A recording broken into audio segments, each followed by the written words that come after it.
فخر موجودہ صلی اللہ تعالی علیہ وسلم کی بارگاہ میں اپنی اپنی انداز میں مؤدبانہ انداز میں درود پاک پڑھیے۔ اللہم صلی علی سیدنا مولانا محمد وعلی آل محمد کما صلیت علی ابراہیم وعلی آل ابراہیم انک حمید مجید۔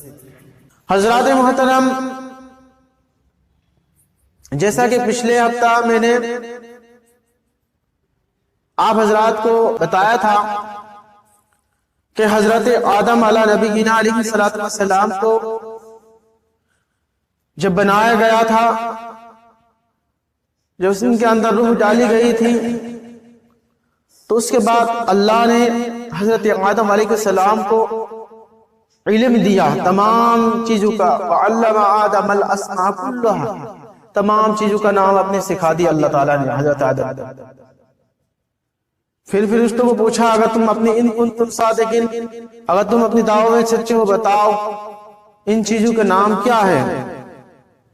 تو فرشتوں نے اپنی عزیزی، اپنی لا علمی ظاہر کیا حضرت آدم کے سامنے۔ تب حضرت آدم سے کہا گیا تھا، اے آدم تم بتا دو اب ایک طرف سے۔ حضرت آدم نے ہر چیز کا نام، کوالٹی کیا کیا ہے ہوتا ہے اس چیز سے، انہیں تمام چیزوں کا نام، کوالٹی، تمام کیا کیا کام کیا جاتا ہے سب بتا دیے۔ حضرات محترم، اب تک بندوں کو نعمتیں گنا رہا تھا کہ دیکھو تمہارے جد امجد حضرت آدم کو خلیفۃ اللہ بنایا گیا، اس کے بعد دیکھو انہیں سارے چیزوں کا علم سکھایا گیا، اور پھر دیکھو فرشتوں نے اپنی عاجزی ظاہر کی، لا علمی ظاہر کیا، استاد بن لیا حضرت آدم کو۔ اس کے بعد چوتھی بات کا ذکر ہو رہا ہے، اب فرشتوں اب تم لا علم ہو گئے تو اب ان کے سامنے سر بسجود ہو جاؤ، ان کے سامنے سجدہ کر لو۔ وَإِذْ قُلْنَا رَبُّكَ لِلْمَلَائِكَةِ اسْجُدُوا لِآدَمَ، اے فرشتوں تم آدم کو سجدہ کرو، یہ حکم سننا تھا۔ تو سب کے سب فرشتے ایک با ایک سب سے پہلے حضرت جبرائیل نے سجدہ کیا، اس بعد حضرت میکائیل نے، اسرافیل نے اسی طرح سجدہ کرتے گئے، اور تمام فرشتوں نے سجدہ کیا۔ مفسرین اکرام بتاتے ہیں کہ حضرت جبرائیل کو اسی لیے فرشتوں میں سب سے اعلیٰ مرتبہ دیا گیا کیونکہ سب سے پہلے حضرت آدم کو سجدہ کیا تھا۔ اور ایک قول یہ بھی ہے کہ حضرت اسرافیل نے سب سے پہلے سجدہ کیا تھا، اس لیے حضرت اسرافیل علیہ السلام کی پیشانی پر پورا قرآن لکھ دیا گیا۔ بہرحال فرشتوں نے سجدہ کیا، سب نے سجدہ کیا۔ حضرات محترم، فرمایا الا ابلیس، سوائے ابلیس کے، ابا اس نے انکار کیا، واستکبر اس نے تکبر کیا، وکان من الکافرین اور کافروں میں سے ہو گیا۔ تو کس وجہ سے شیطان نے کیوں انکار کیا تھا؟ بس مختصر سے وقت میں آپ کو بتا چلو کیوں انکار کیا تھا کہ آدم مٹی کا بنا ہوا ہے، میں آگ کا بنا ہوا ہوں، مٹی سے افضل آگ ہے تو اس لیے میں افضل ہوں۔ پھر کیا دوسرا ریزن کیا تھا؟ یار میں اتنی سال عبادت کیا ہوں، اتنی عبادت کیا ہوں، زمین میں کوئی جگہ باقی نہیں رہا، ارے یہ آدم تو آج پیدا کیے گئے ہیں، میں عبادت گزار بندہ ہوں، میں افضل ہوں، میں افضل ہوں۔ یہ آدم ابھی تک سجدہ نہیں کی، عبادت نہیں کی، یہ مجھ سے مفضول ہے، مجھ سے افضل نہیں ہو سکتا۔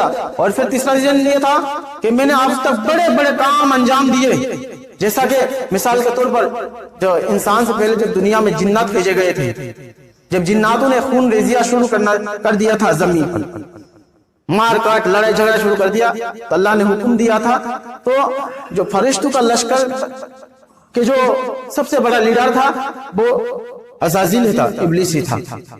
تو یہ اپنے کاموں کو دیکھ کر فخر کرنے لگا، واستکبر لفظ ہے، تکبر کرنے لگا۔ یہ میں تکبر کے بارے میں کچھ بتانا چاہوں گا۔ تکبر جو ہے نا کبھی کبھی انسان کو کفر تک لے جاتا ہے۔ حدیث پاک میں ہے کہ اگر کسی بندے کی دل میں رائے برابر تکبر ہوگا وہ جنت میں نہیں جا سکتا، وہ جنت میں نہیں جا سکتا۔ بنی اسرائیل کے ایک عابد تھا، اور ایک اس زمانے کے بہت ہی گناہگار تھا، ایسا عابد کہ اس کے اوپر بادل سایہ کرتے تھے جہاں بھی چلتے تھے.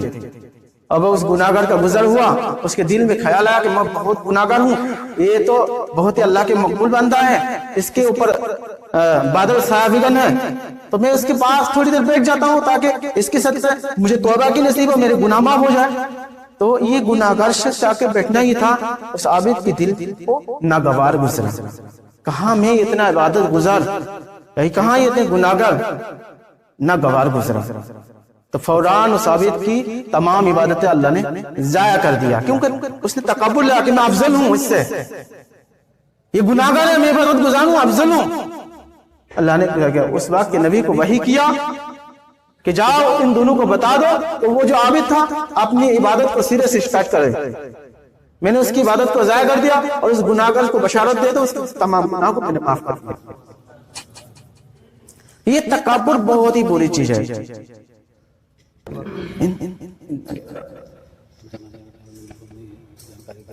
ٹھیک ہے، انا للہ و انا الیہ راجعون. جو ابھی فی الحال میں رشید انصاری صاحب کا انتقال ہو گیا تھا، ان کے بھائی رشید صاحب کا چہارم کی دن ان کا بھائی کا طبیعت کچھ بگڑ گیا.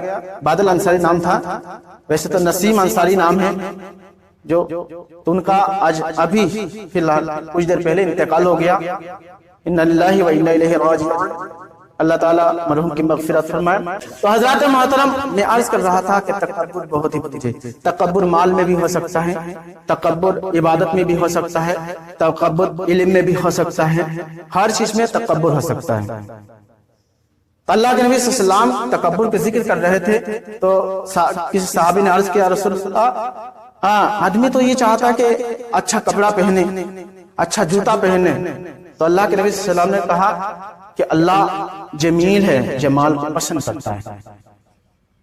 یعنی آپ کو اگر اللہ نے نعمتیں دیے، دولت کی نعمت عطا کیے، آپ اس نعمت کی آثر کو دکھائیے،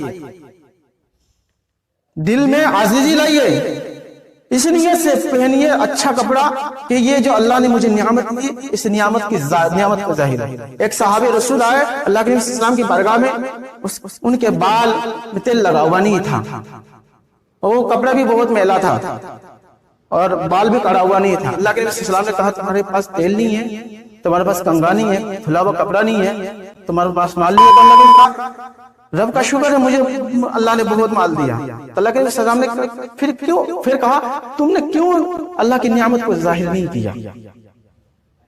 اگر نیت اچھی ہو ہم اچھے کپڑا پہن سکتے ہیں، وہ بھی جو ہمیں شریعت نے اجازت دیا. علم میں نے کہا تھا علم میں تکبر ہو سکتا ہے.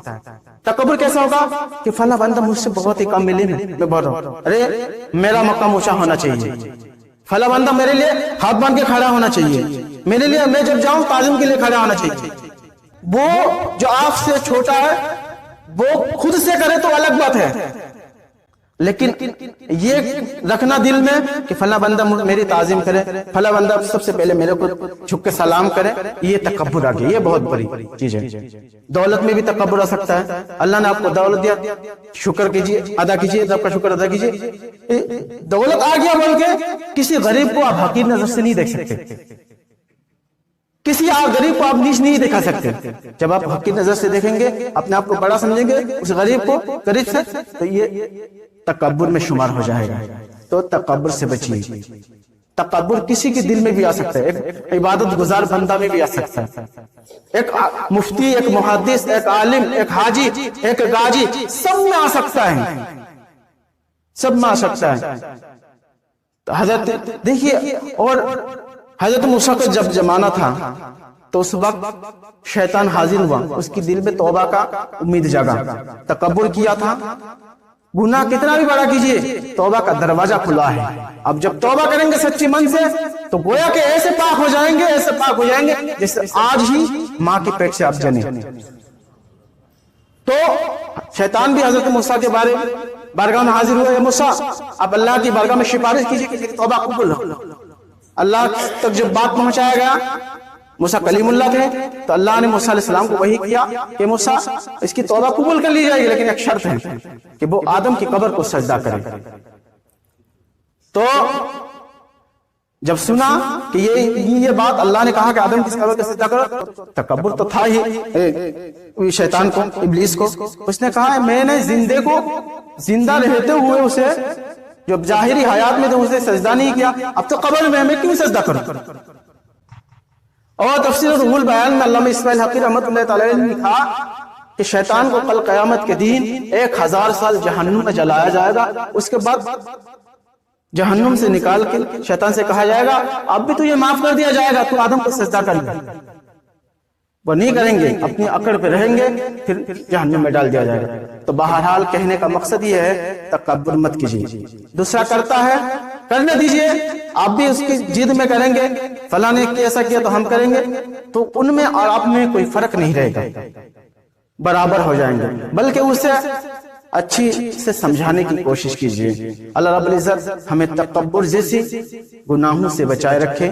تکبر انسان کی عمل کو ضائع کر دیتا ہے، تکبر انسان کو جہنم کے لائق بنا دیتا ہے. اس تکبر سے بچیے. اللہ رب العزت سے دعا ہے کہ ہمیں بھی بچنے اور آپ کو بچنے کی توفیق عطا فرمائے.